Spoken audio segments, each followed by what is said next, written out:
Okay, I just want to demonstrate how to use this open broadcaster software. It's kind of straightforward. There might be a few things you might get tripped up on, and if you have any questions, just let me know.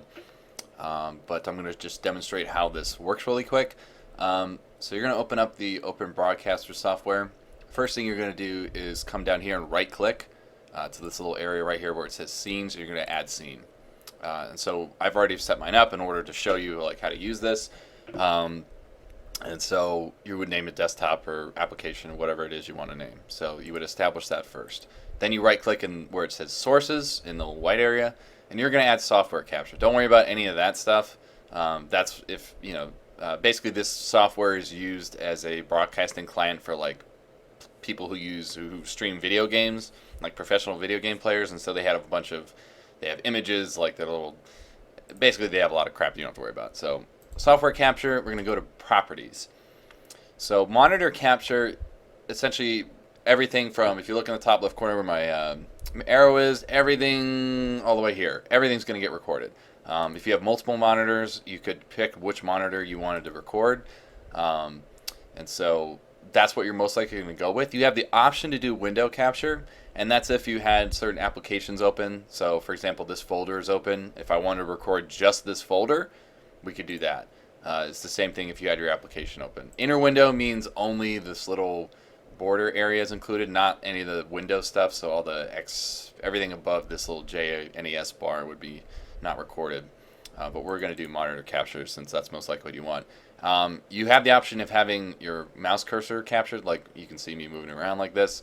If you don't want that, you can uncheck it. But that's entirely up to you. I'm not sure like how your broadcast is going to go. So we already have this established in mind, so I'm going to hit cancel, but for you, you would hit OK. So once that is complete, we're going to go to settings. Click that. We have to worry about general because that's, again, this is something for streaming. Encoding. I could explain this in depth about how max bitrate and buffer size will work as regards to video encoding, but you don't really have to worry about that. So if you want to copy what I have here, 10 is the max quality you can get. 1000 bit rate and 1000 buffer size I found to be a very quality yet low size file for what basically the ending file that you get is going to be a good quality without being too damn big. So that's what, and the same thing with audio. These are the settings that you are kind of ideal. So if you want to like take a look at this and then just enter it in, I don't know what the default settings are. These are what I've adjusted to, but I would say just go ahead and put these for your video. Broadcast settings, you don't really have to worry about anything above dashboard link and above because that's more for broadcasting to a particular site. This is very important. You do want to hit check the save to file box here because then you can choose where to download it to. So you can hit browse. You can actually name it if you want to. So if you want to be like application demonstration, and you could choose where to save it. So if you want to save it to your desktop, you could, or if you had a particular folder that you wanted to save to, you could do that as well. And then you would hit save.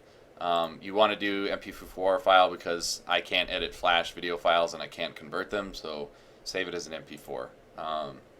So you would hit save at this point to make those changes. I'm going to hit cancel since mine's already set up. The next thing you want to do, look at video. So the way this works is basically I hit custom and then put 1920 by 1080 because I wanted to record my entire desktop, and my monitor's resolution is 1920 by 1080. So if you want to capture your whole monitor, you're going to have to figure out what the resolution is and then put that in here.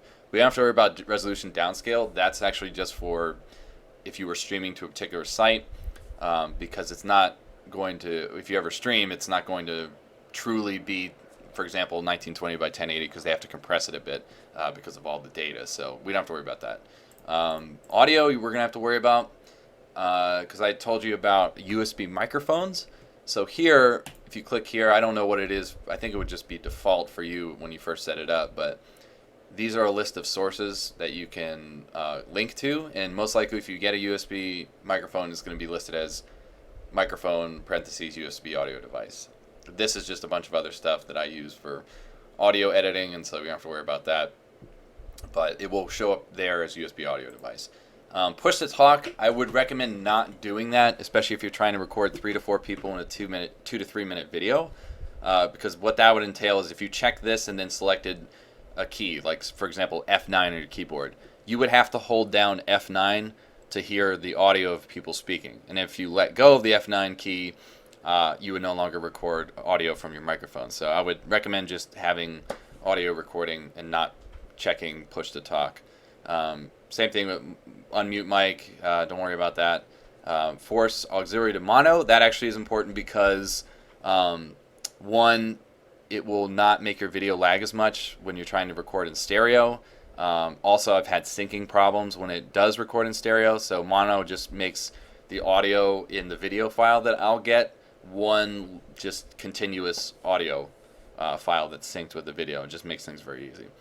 Mic and auxiliary boost is a little complicated, and you might have to adjust this, or you might want to try recording a couple times and seeing how the audio of your microphone works out, because basically if you look at the bottom right corner, go to recording devices, your microphone will come up here, and you can adjust the levels here if you want, or if you want to just leave it there and adjust it in here. Like, let's say you start at 1, you're like, oh, it's too quiet. You come back and record again and hit 4, because that will boost it it'll boost the gain by a multiple of 4 until you find something that, the audio is loud enough, but it's not peaking, like it's not causing pops in the audio or anything like that. So you can adjust that as necessary. And I think we're not going to apply that because I've already had it set. Don't worry about any of this. That has to do with streaming. But that's pretty much it. Those are the settings that you would use to set up and record to your desktop. Oh, let me show you where. So I've chosen JNES as a place to record to. And basically this, let me see if I can open this file. This is the ending result. You can see that there's one time where I was recording me playing video games for a friend. And so you can see that I have my whole desktop here as we're setting up, blah, blah, blah. There's me and my Tumblr and my Facebook. So you can see that it records everything. It does have the audio, but I just turned it down because I have music playing and it gets obnoxious. But anyway, that's pretty much it.